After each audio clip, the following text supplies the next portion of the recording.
Get ready to confront your deepest fears. In celebration of reaching 50+ subscribers, you'll embark on a journey through 10 terrifying stories, all based on real events. Each one holds a sinister mystery, a disturbing presence, or an occurrence so inexplicable that it will challenge your very understanding of reality. You have the courage to watch until the end? Dare yourself to face these tales and see if you can make it through without looking back. The darkness hides secrets you never imagined, and these stories will reveal them. Story 1. The Shadow at the Window.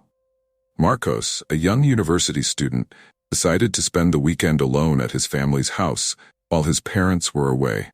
It was a cold night, and he was nestled on the couch, wrapped in a blanket, enjoying the peace and quiet of the home. Everything seemed perfect until something caught his eye in the corner of the room. At the window, he saw a shadow. At first, Marcos thought it might just be a tree swaying outside, but soon he realized something was wrong. The shadow looked human. His instincts told him not to look, but curiosity was stronger. Slowly, he turned his head toward the window, and there it was. The figure was clear now, tall and motionless, just staring at Marcos from outside. His heart began to race. Could someone be lost? Maybe a neighbor? But deep down, he knew it wasn't any of these. With his heart in his throat, he decided to get up and approach the window. Each step felt heavier than the last, as if the floor might collapse at any moment.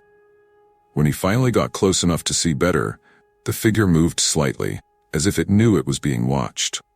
Marcos tried to turn on the outside light, but the bulb didn't respond.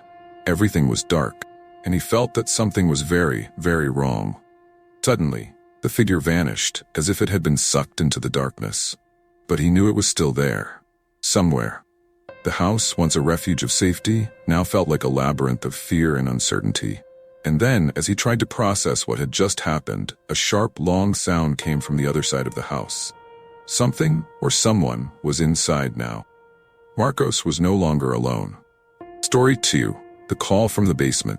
Clara, a young writer, decided to move into an old house in search of inspiration and peace to write her new book. The house had always been quiet. Too quiet, even.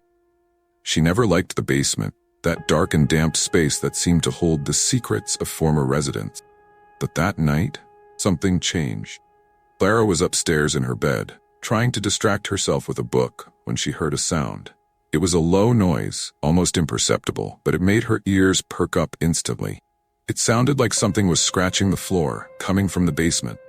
Trying to convince herself it was just her imagination, she tried to go back to reading, but the sound persisted. Each scratch grew louder, closer, as if something was trying to escape from below. Clara's heart began to race, and she found herself caught between curiosity and paralyzing fear. No one else was home. If there was something down there, she was the only one who could find out. With a courage she didn't even know she had, Clara got out of bed, grabbed a flashlight, and went down the stairs. Each step echoed through the house, amplifying the feeling that she shouldn't be doing this. The basement door was slightly ajar, as if it had been left that way on purpose. Clara carefully pushed the door open, and the cold, damp air escaped, a breath from another dimension. Inside, the darkness was almost tangible. She lit the stairs with the flashlight and began to descend, feeling the weight of each step. The scratching sound stopped, replaced by a deadly silence. When her feet touched the concrete floor, the silence was broken by a low, guttural sound coming from the back of the basement. The flashlight revealed shadows dancing on the walls. Clara tried to keep her hands steady, but fear was beginning to take over. And then she saw it. In the darkest corner, something moved. An indistinct shape, but undeniably alive, slowly crawled out of the shadows. A chill ran down Clara's spine as she realized she was being watched, not by a mere animal, by something that should never have been awakened. The scratching began again, only this time it was louder, more frantic. It was coming toward her, and Clara realized there was no more time to run. She died there, joining the basement's mysteries. Her neighbors found her days later, drawn by the foul smell emanating from her house. Would you dare to move into this place? Story 3. Faces in the Dark. Hannah, a schoolteacher who had always valued her solitude and the peace of her remote home, was about to have a night like no other. She was in bed, her eyes beginning to close as sleep slowly enveloped her. The darkness of the room was comfortable, familiar, until something shattered that tranquility. In the absolute silence, Hannah heard a slight rustling, as if someone was moving carefully, not to be noticed. Her eyes opened, adjusting to the darkness, and that's when she realized she was no longer alone. In the corner of the room, where the moonlight didn't reach, something was there. At first, it looked like just a shadow, but then Hannah saw the impossible. Faces. Several faces floated in the dark, without bodies, just pale faces with hollow eyes that seemed to be watching her. They didn't move, just floated there in the corner of the room, as if they were part of the darkness itself. Each face had a different expression: pain, anger, despair. But they all had one thing in common. They were all staring at Hannah. Her body froze, the air grew heavy, and she couldn't look away. The faces seemed to be pulling her toward that corner, as if trying to lure her into the darkness, to join them. The rustling grew louder. Now it was the sound of something slowly approaching. Hannah tried to move, but fear pinned her to the bed. Then, one of the faces began to stand out from the others, moving closer, crossing the room toward her bed. Lifeless eyes fixed on her, its mouth opening as if to scream, but no sound came out. Only that terrifying silence, broken only by the sound of her own ragged breathing. When the face was just inches from hers, Hannah felt an unbearable cold, as if death itself was beside her. Suddenly, all the faces began to close in, surrounding her bed, ready to take her to where they came from. And then, the room light turned on as if by some miracle, and the faces disappeared, dissolving into the air, leaving Hannah in a room that now seemed so empty, but at the same time so full of a terror she would never forget. The question that echoed in Hannah's mind for days was, who or what turned on the light? Could these faces have been fed by fear? They didn't want to hurt her. They just wanted to disturb her. Story 4. The Locked Door. Julia, a young lawyer, was getting ready for a quiet night, one of those rare occasions when the house was completely silent. After a long day at work, all she wanted was to relax, maybe watch a movie or read a book. That's when she noticed something strange. A door in the hallway she had never seen before. It was impossible. Julia knew the house inside out, every corner and every room.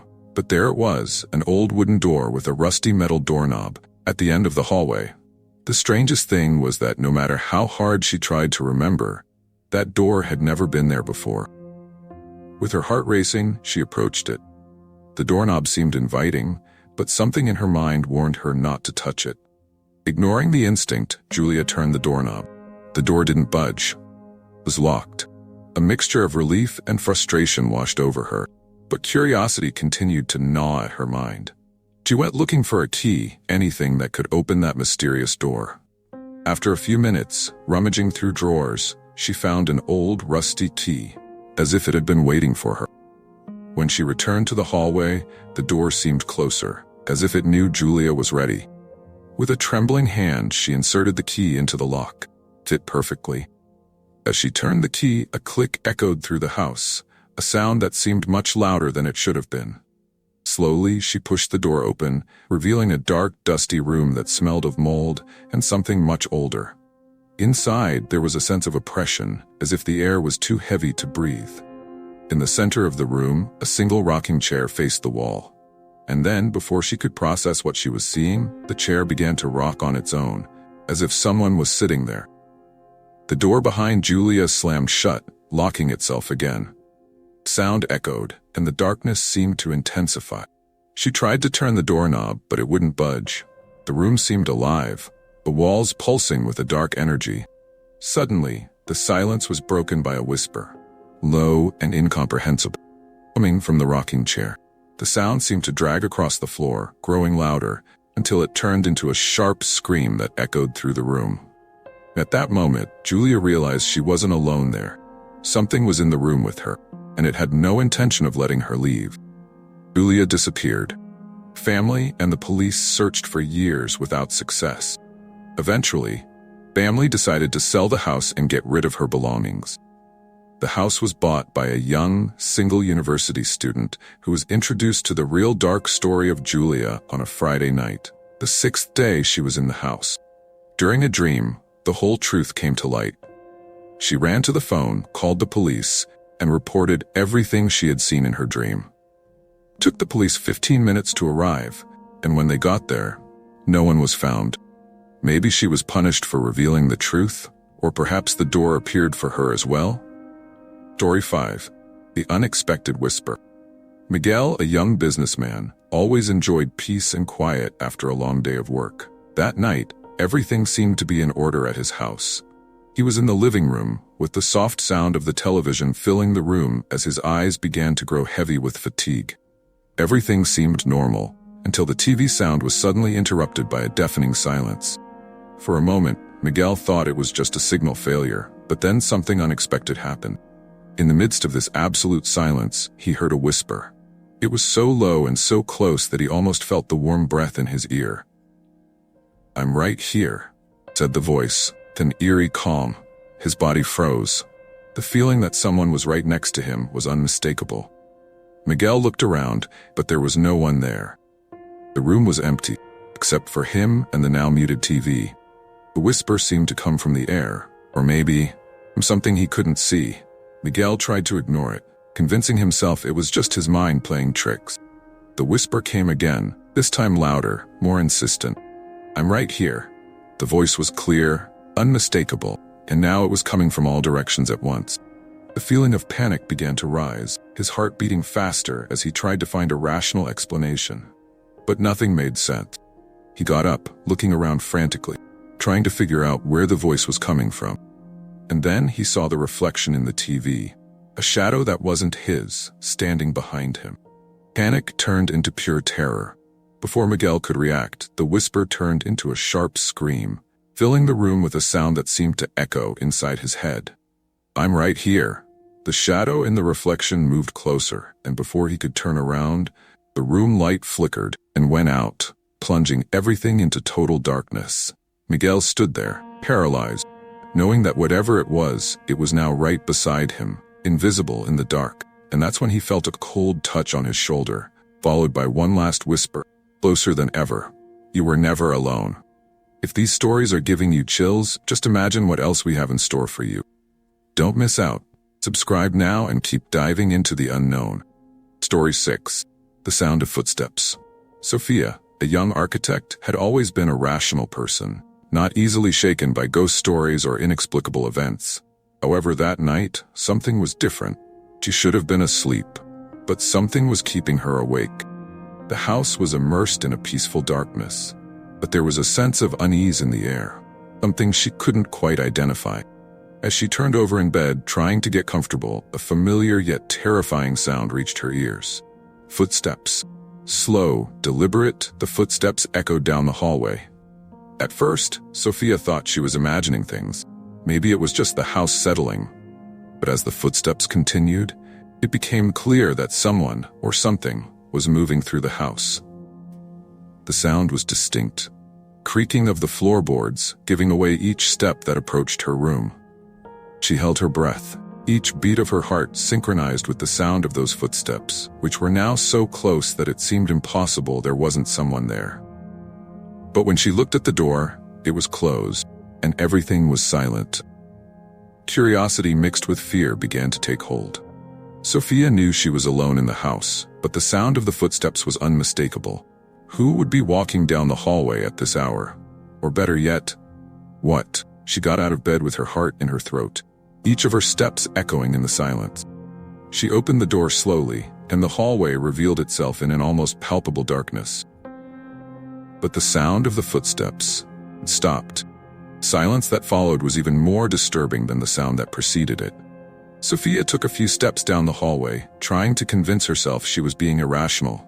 But then, halfway down, she heard it again. This time, the footsteps were behind her. Fast, hurried, as if someone was running to catch up with her. She turned abruptly, but there was nothing, just emptiness. The sound ceased again, but the feeling that someone was there, just a step behind, was undeniable.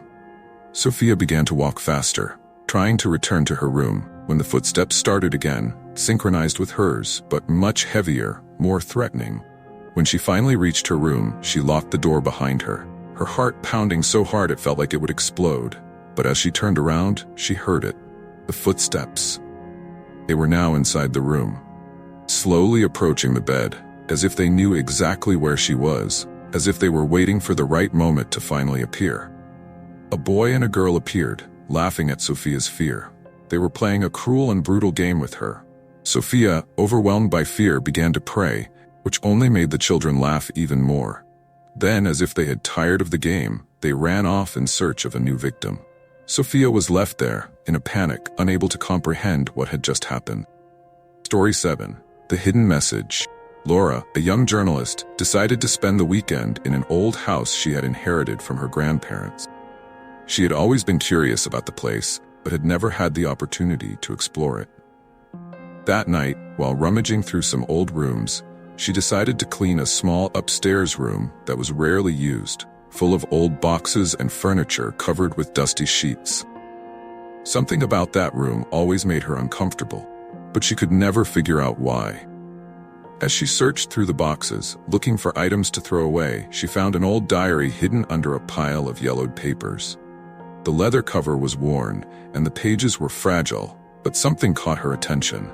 The diary was handwritten, with elegant handwriting, but in some parts the letters seemed to tremble, as if the person writing had been overcome with fear. Laura began to flip through the diary. The first pages described the day-to-day life of someone who had lived in that house long ago, but as she read on, the narrative changed. The author began to recount strange things that happened at night, inexplicable sounds, objects that moved on their own, and the growing sensation of being watched. Then, Laura found something that made her blood run cold. In the middle of one of the pages, a message had been hastily scrawled, as if the author had little time to write it. "Don't open the door." Laura stopped, confused. What door?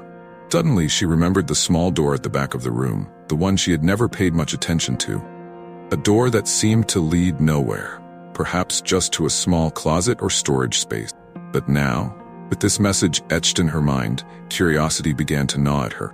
She approached the door, the old wood creaking under her feet. The doorknob felt cold to the touch, and for a moment she hesitated, remembering the words of the diary. The temptation was too great. Laura turned the knob and opened the door. Behind it was a narrow staircase, descending into darkness. A musty smell, mixed with something rotten, rose up, filling the air. Against all common sense, Laura descended the stairs, the wood creaking beneath her feet, each step heavier than the last. At the bottom of the stairs, there was a small room with stone walls. And in the middle of the floor was a circle drawn, surrounded by strange symbols and extinguished candles. In the center of the circle, something was buried under the floor. Laura approached, noticing that one of the stones was loose. With some effort, she lifted it. Beneath the stone was a small mirror with an old, worn frame. The reflection it showed wasn't Laura's.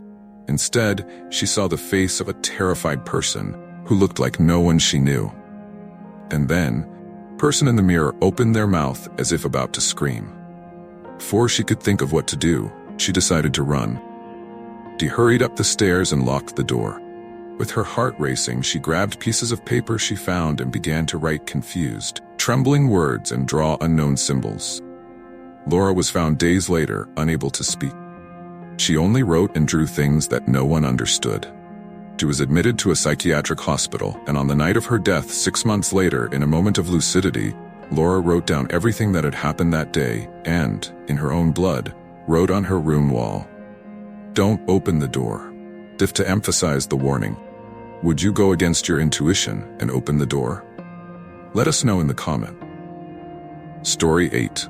The Mysterious Neighbor. Eduardo, a young advertising professional, always found it strange that he had never met his neighbor next door.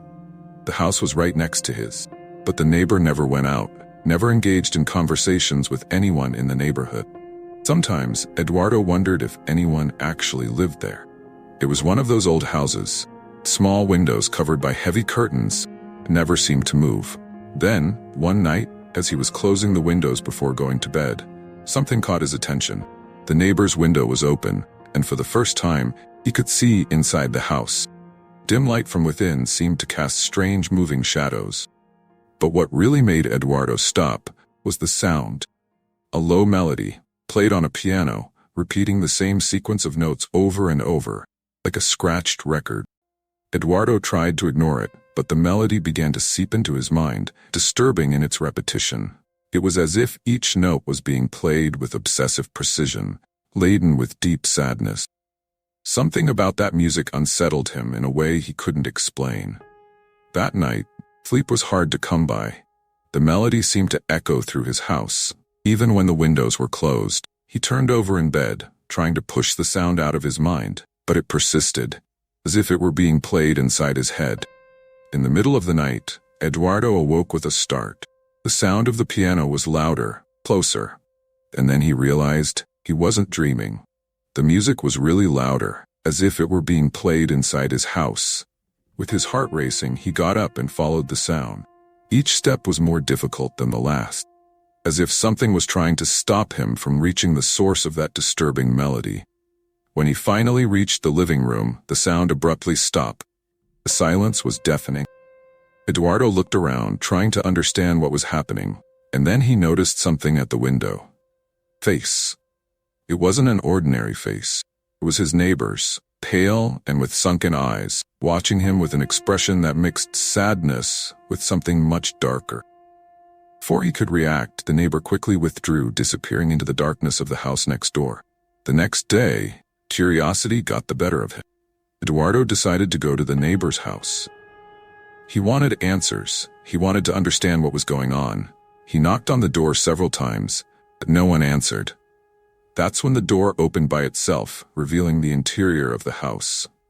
The smell of mold and dust hit him, but what really caught his attention was the piano in the center of the room, covered with a thin layer of dust. Keys were dirty, as if they hadn't been touched in decades. Next to the piano was a framed photo. His neighbor, younger, standing next to a woman, both smiling with a sadness in their eyes that Eduardo hadn't noticed before. And then Eduardo realized the house was completely empty. No one had lived there for years. But that night, as he tried to sleep, the melody began again, now louder, more insistent. And this time, he knew it wouldn't stop. Story 9. The Face on the TV. Carmen, a young designer, always enjoyed relaxing at night by watching a good movie before bed. It was one of her favorite routines, especially after a busy day at work. That night was no different. She sat on the couch with the remote control in hand, flipping through channels, unable to find anything that really caught her attention. The house was quiet, except for the low sound of the TV filling the room. She finally stopped on a channel that was showing an old movie, something in black and white. It wasn't exactly what she was looking for, but there was something hypnotic about those grainy images and the eerie soundtrack. As the movie progressed, Carmen noticed that the picture on the screen began to glitch, with occasional interference and an irritating crackling noise. Then, out of nowhere, the screen went completely dark. For a moment, she thought the TV had broken, but before she could get up to turn it off, picture returned. However, this time, it wasn't the movie that was being shown. On the screen, there was a face that shouldn't have been there. It looked like a real person, but something was wrong. The face was pale, the eyes sunken and lifeless, staring directly at Carmen. It didn't blink, didn't move. It just watched her, as if studying her through the screen. Her heart began to race. She tried to change the channel. The remote didn't respond. Not even the power button worked. The face remained on the screen, motionless, as the feeling of being watched intensified. Then the face began to whisper. At first, it was just a murmur, incomprehensible, but gradually, the words began to form, even though they were still distorted by the crackling of the TV. "I can see you," the voice whispered, cold and low, cutting through the silence of the room. Carmen tried to get up, but it was as if her feet were glued to the floor. The voice continued, now louder, repeating the same phrase, as the face on the screen seemed to move closer, until the black eyes occupied almost the entire screen. "I'm here, inside." It was at that moment that the light in the room flickered and went out, leaving only the glow of the TV to illuminate the space. The face on the screen smiled, a smile that wasn't human, but something much more sinister. And then, the screen went black again. Carmen breathed a sigh of relief for a brief moment, thinking it was all over. But when the TV turned back on by itself, the face was no longer there. in its place was something worse. An image of her living room, seen from an angle that could only be captured from inside the house. And then, the image on the TV began to move, slowly toward Carmen, revealing something that was standing behind the couch, getting closer and closer. Carmen woke up the next morning, not knowing if it had been real or a dream. She never turned on the TV again, and the phrase echoed endlessly in her mind, "I can see you." Story 10. The Presence That Never Left. Felipe, a young engineer, had always been skeptical about ghost stories and supernatural events. To him, everything had a logical explanation. When he moved into his new house, he heard some whispers from the neighbors about the history of the place. He never paid much attention. It was just an old house with interesting architecture. Nothing more. However, since moving in, something in the house didn't feel right. There was a constant sense that he was never really alone. At first, Felipe thought it was just nerves from being in a new place. But as time went on, it became clear that there was more to it. Every night, when the lights went out and the silence took over, Felipe felt a presence. Something he couldn't see, but knew was there, watching him. At first, there were small signs.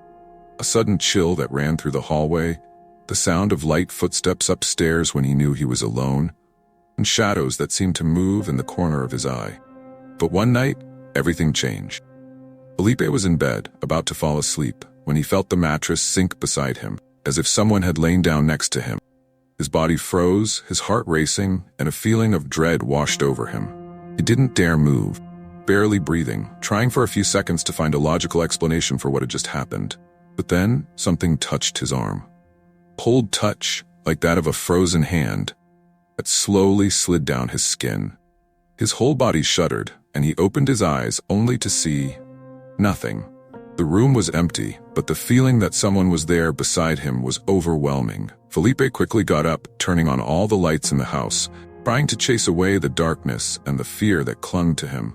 But the presence, that sensation of being watched, only grew stronger. The house seemed alive, every wall, every shadow, pulsing with an energy he couldn't explain. That night, Felipe decided to leave the house. He didn't want to spend another minute there, but when he tried to open the front door, it wouldn't budge. Locked, as if the house itself didn't want him to leave. Desperate, he ran to the windows, but they were also sealed, as if something invisible was holding them shut. Then he heard it. A low, deep breathing coming from all around him, as if the entire house was breathing alive, trapping him inside. The presence, the one he had felt from the beginning, was there, stronger than ever, and Felipe realized with paralyzing horror, it had never left. It had always been there, waiting. And now, he was a part of it. Felipe's story was told many times by his oldest neighbors, until years later, the house was put up for sale again. Would you buy this house? If you survived these stories and are still here, it's because fear fascinates you, just like it does all of us. This is just the beginning. If you seek more chilling tales, moments that will make you look over your shoulder at night, you're in the right place. Subscribe to the channel and join us as we explore the mysteries and horrors that lurk in the shadows. Here, every new story is an invitation to the unknown. Be prepared to face your fears because the next chapter might be the most disturbing of all.